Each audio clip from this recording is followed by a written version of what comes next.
김당의 윤리위원회가 열렸습니다. 2명을 대상으로 예. 김재원 최고위원과 태영호 예. 최고위원. 예. 그런데 누가 봐도 태영호 최고위원이 무거운데 징계를 더 무겁게 받아야 할 것으로 생각했는데 거꾸로 됐어요. 태영호 의원이 징계 이후에 해부된 것은 꼬리 자르기예요. 네, 면죄부를 주는 거예요. 네, 이것은요 중대한 범죄 행위입니다. 대통령실의 공천 개입이에요. 이진복 정무수석이 태영호 네, 의원의 보좌관들과의 대화 녹음 녹취록 테이프를 보면은 이진복 정무수석이 마이크 똑똑 있어. 한일 관계 잘한다고 해. 네. 그래야 강남갑에서 공천 되지. 네, 이것은 공천 개입이에요.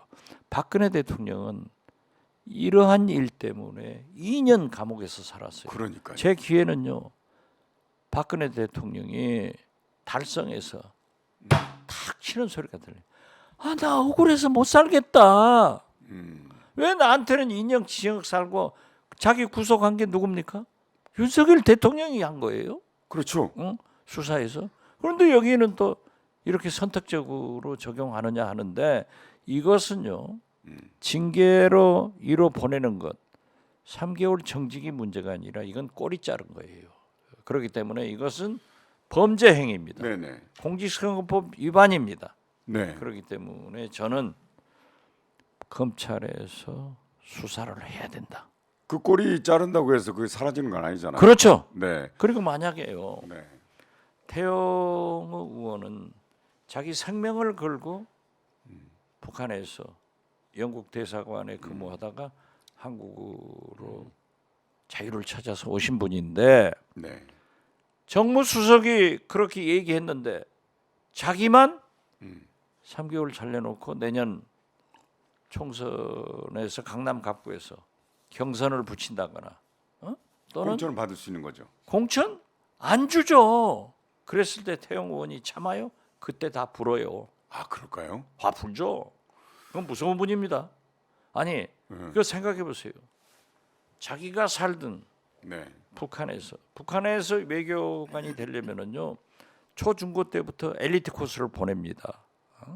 그런데 그래서 자기들이 굉장히 엘리트 의식이 강하고 우리가 조국에서 이런 혜택을 받았기 때문에 조국과 김씨 일가를 위해서 충성해야 된다는 것이 있는데 네네. 그걸 버리고 가족과 함께 자유 대안을 찾아왔다고 하면은 보통 결기가 있는 분이 아니에요. 뭘 그렇기 잘못해서 때문에 내려온 게 아니라요? 예? 뭘 잘못해서 내려온 게 그것은 아니라? 따질 필요 없어요. 아, 그렇군요. 잘했건 잘못건 아무튼 우리나라로 와서 저는 알고 싶은데요. 그건 알지 마세요. 네. 왜냐하면 국정원장이 그 얘기하면 나 또 잡혀가요. 그런데 어떻게 됐든 그런 분이 자기가 각고 노력을 통해서 강남 갑구에서 물론 국민의힘 공천을 받아서 국회의원이 됐지만은 이걸 절대 안 참죠. 그러니까 저는 자꾸 불만이 민주당이야. 네. 민주당이 이 문제에 대해서는 뭐 대변인이나 뭐 이렇게 할 게 아니에요. 이건 민주주의를 망가뜨리는 거예요. 그리고 내년 4월 총선에서 불을 보듯 대통령의 공천 개입이 있기 때문에 우통 벗고 한번 싸워야 돼. 아, 이 문제로 그렇죠. 그렇게 중대한 문제군요. 우통 벗을 일 여러 번 있네. 그런데 저는 이제 그 아까 실장님 말씀을 들으면서 당과 수령에게 충성하잖아요. 그렇죠.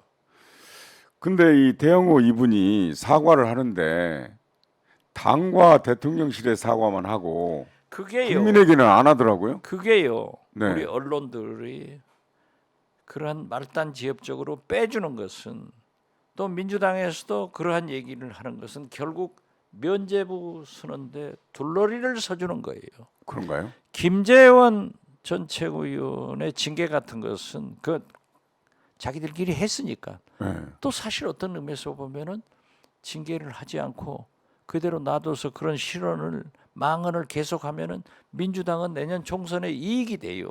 그렇지만 국가를 위해서 그러한 징계를 한 것은 잘한 일이고 태영호 의원도 그러한 말을 한 것에 대해서 징계를 하는 것은 원칙이지만은 이진복 정무수석과의 대화 내용 네. 이런 얘기를 하더라 하는 녹음 테이프가 나온 것은 중대한 범죄예요. 그렇죠. 어째서 민주당의 돈봉투 녹음은 네. 사실이고 그거는- 처벌을 받아야 되고 네. 자기들 녹음 테이프는 거짓이다. 사실이 아니다. 사실 아니다. 그래서 하니까 이것은 없는 걸로 지금 하고. 자꾸 태영호 의원의 징계 문제로 빠질 게 아니라 네. 본 말을 짚고 들어가야 돼. 본질을 본질을. 법을 어긴 거다. 그렇죠. 공직선거법을 어긴 거다. 당연히. 차후에 다음 총선 때 대통령실에서 공천 개입 가능성을 이미 예고한 거다. 예고했죠. 네. 그리고 국민의힘도 저는 그렇게 얘기해요. 이렇게 됐으면은 태영호 의원한테 내년 네. 강남 갑구에서 공천을 주지 않으면은 네. 또 사단이 난다. 그때 밝혀질 것이다. 할 거예요. 약점이 많으면 못하죠. 약점 있을 수도 있잖아요. 봐요. 아무 말 하지 않으면 아무 일 일어나지 않잖아요. 그래도 나경원, 태영호 뭐 의원이 그렇게 약점이 안철수 다 그러잖아요. 많이 안 해요. 왜 자유 대안을 찾아오신 분이에요. 자유가 자유. 그런데 자유 얘기가 나왔으니까 근데 정말 대통령께서 기자회견 안 하시네요.